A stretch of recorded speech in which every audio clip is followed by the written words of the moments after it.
les paisibles étendues verdoyantes de la campagne française, non loin de Colomiers, s'étendait un étang aux eaux claires, bordé de saules pleureurs dont les branches caressaient doucement la surface. C'était le domaine d'une oie blanche au plumage immaculé. Nommée Blanche par les enfants du village voisin, Blanche n'était pas une oie ordinaire. Ses yeux d'un brun profond semblaient abriter une sagesse ancienne, et son cri, bien que parfois sonore, portait souvent une mélodie douce et apaisante. Dès son plus jeune âge, Blanche avait montré une curiosité insatiable. Tandis que les autres oisons restaient près de leur mère, explorant les abords immédiats de l'étang, Blanche s'aventurait plus loin. Elle nageait avec grâce le long des berges, observant les libellules aux ailes irisées, écoutant le coassement rythmé des grenouilles et le murmure constant du vent dans les feuilles. Un printemps, une nouvelle famille d'oies sauvages arriva sur l'étang, épuisée par un long voyage. Parmi eux se trouvait un jar au plumage gris et aux yeux vifs, nommé Gris. Les oies résidentes, d'abord méfiantes, finirent par accepter les nouveaux venus.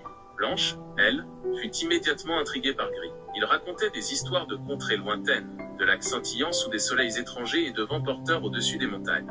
Blanche et Gris devinrent inséparables. Ils nageaient côte à côte, partageant des brins d'herbe tendres et échangeant des cris doux. Gris admirait la curiosité et la douceur de Blanche, tandis qu'elle était captivée par ses récits et son esprit aventureux. Ensemble, ils exploraient les moindres recoins de l'étang et les prairies environnantes.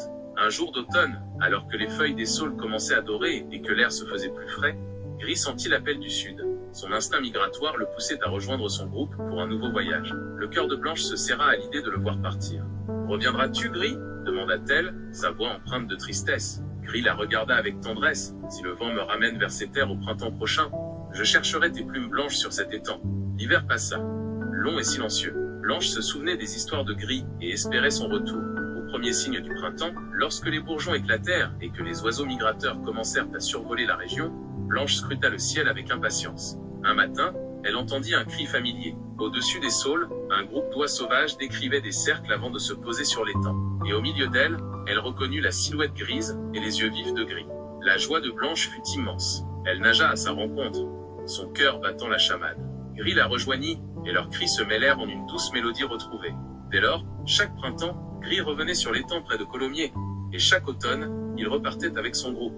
Blanche restait, gardant la mémoire de leurs aventures et attendant patiemment son retour. Les enfants du village continuaient à observer l'oie Blanche, sans se douter de la belle et douce histoire d'amitié et d'attente, qui se déroulait chaque année sur leur paisible étang. L'oie Blanche, était devenue le symbole d'une fidélité silencieuse, bercée par le cycle éternel des saisons. Les années s'écoulèrent, tissant une trame de retrouvailles joyeuses au printemps et de doux adieux à l'automne.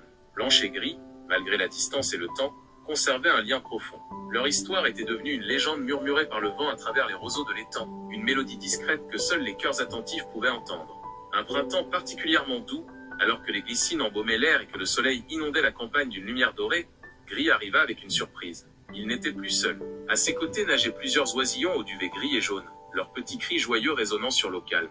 Blanche fut d'abord surprise, puis une chaleur douce l'envahit. Gris lui expliqua, dans son langage d'oie, qu'il avait fondé une famille lors de ses voyages au sud, mais que son cœur l'avait toujours ramené vers elle, vers cet étang paisible qui avait été le témoin de leur première rencontre. Dès lors, l'étang devint encore plus vivant. Blanche, bien qu'elle n'ait jamais eu sa propre nichée, se prit d'affection pour les oisillons de Gris. Elle les surveillait avec tendresse, leur montrant les meilleurs endroits pour trouver des insectes et les protégeant des éventuels dangers. Les jeunes oies, sentant son affection sincère, la suivaient partout, leurs petits cris gazouillant autour d'elle comme une douce musique. Les étés étaient remplis de leurs jeux et de leurs explorations communes. Blanche et Gris partageaient la joie de voir grandir les oisillons, leur apprenant les secrets de l'étang et les préparant pour leur propre voyage à venir. L'automne, cependant, apportait toujours une pointe de mélancolie. Le moment du départ approchait pour Gris et sa famille. Un soir, au crépuscule, alors que le ciel s'embrasait de teintes orangées et violettes, Gris se tint près de Blanche. Ses petits étaient rassemblés autour de lui, leurs jeunes plumes déjà plus fortes. « Le temps est venu, Blanche, » dit-il, son cri empreint d'une douce tristesse. « Mais sache que mon cœur restera toujours un peu ici, avec toi. » Blanche le regarda s'envoler avec sa famille, leurs silhouettes s'estompant dans le ciel étoilé. Une fois de plus, elle se retrouvait seule, mais son cœur n'était plus aussi vide qu'avant. Elle portait en elle les souvenirs de leurs années partagées, les rires des oisillons et la promesse silencieuse d'un nouveau printemps.